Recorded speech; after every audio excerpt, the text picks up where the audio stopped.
Il y a eu deux événements qui ont changé la donne considérablement, auxquels aucun d'entre vous, aucun d'entre vous n'avait prêté, ou n'avait analysé, n'avait anticipé. C'est le choix de François Hollande. C'est un choix courageux qu'il faut respecter et que je ne commande pas. Et la désignation de François Fillon, qui change la donne également, parce qu'il porte un projet, ce que la droite française n'avait jamais fait, un projet dur, thatchérien, c'est lui qui fait cette référence, c'est une véritable purge pour notre pays, un projet conservateur, et d'ailleurs pour la première fois, un homme politique se définit pour qualifier son projet comme catholique. Je respecte éminemment ses convictions, mais c'est la première fois qu'un responsable politique se définit, non pas lui-même comme catholique, ça c'est très respectable, mais définit son projet comme un projet d'inspiration catholique. Une faute, mais je refuse d'avoir à juger, mais je reviendrai ensuite sur ma conception. Mais ça vous choque? Non, je refuse, et je pense que pour les Français aussi c'est la même chose, d'avoir à juger de la pertinence d'un projet en fonction de sa religion. La religion est quelque chose de l'intime, respectable. Nous sommes un pays, je le rappelais l'autre jour, dans une émission politique, nous sommes un pays aux racines chrétiennes, où le conflit entre catholiques et protestants a été terrible. Nous sommes un pays où il y a la communauté juive, l'une des plus anciennes d'Europe, un pays où l'islam est la deuxième religion de France. Nous sommes aussi le pays de 1789 et de 1905. Mais parce que nous sommes la France, on ne juge pas un projet en fonction de sa conviction religieuse. Qu'est-ce que les Français ont à savoir si le projet est d'inspiration catholique, musulmane, juive ou bouddhiste? Dire cela, c'est exactement le contraire de ce qu'est la France. C'est faire monter les communautarismes. L'extrême droite peut gagner l'élection présidentielle. En France. En France. Le programme de François Fillon, je respecte l'homme, mais son programme, que j'ai qualifié comme une purge, mais ouvre les vannes, peut ouvrir les vannes pour accentuer le vote de l'extrême droite. Je m'explique.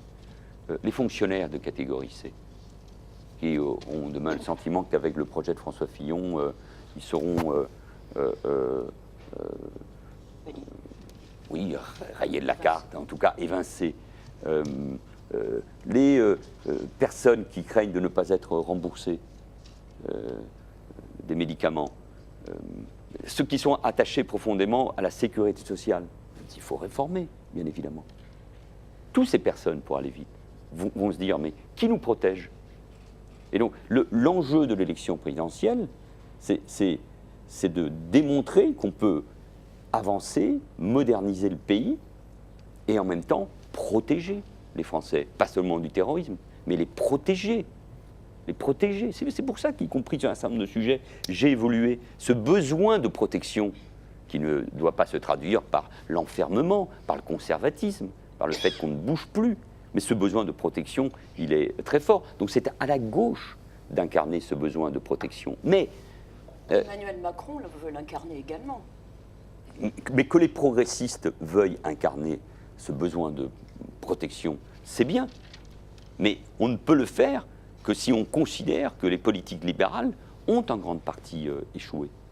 Et donc, on y reviendra, dans mon projet économique et dans mon projet industriel, je propose ces nouvelles protections. Mais moi, je souhaite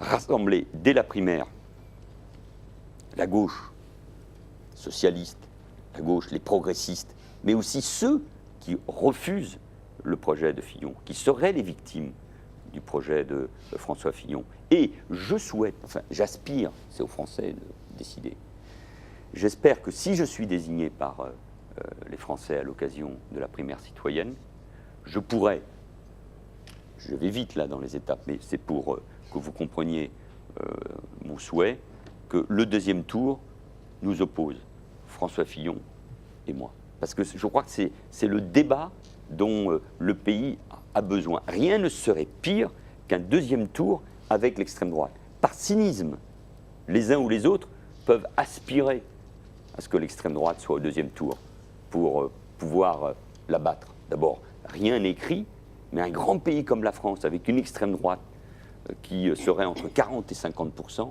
c'est dangereux pour notre équilibre institutionnel, politique, pour notre image dans le monde. Donc, je veux éliminer l'extrême droite du deuxième tour de l'élection présidentielle, alors que toutes les enquêtes d'opinion la donnent qualifiée, pour que le pays ait à choisir entre deux projets. C'est pour ça que cette élection présidentielle est peut-être encore plus importante que celle de 1981, pour choisir son destin sur le modèle républicain et sur le modèle social. Et donc, si je suis élu dans cette hypothèse-là, bien sûr, et je le dis avec modestie et humilité, la majorité que j'aurai à créer, à mettre en œuvre, elle sera forcément large. C'est pour ça que le Premier ministre, le gouvernement, la majorité ne peuvent être que la résultante d'une élection présidentielle.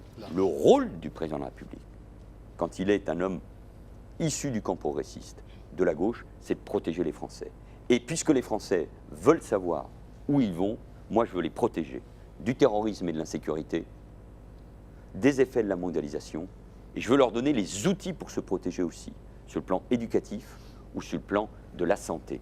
Et s'il y a deux projets de société qui s'affrontent, au bon sens du terme, à l'occasion de l'élection présidentielle, c'est bien le projet que je porte et celui de François Fillon. Lui pense qu'avec davantage d'inégalités, moins de protection, la France retrouvera de la croissance. Moi, je pense que c'est la voie contraire qu'il faut choisir. Lui, c'est la voie des années 80. Moi, c'est la voie des années 2010.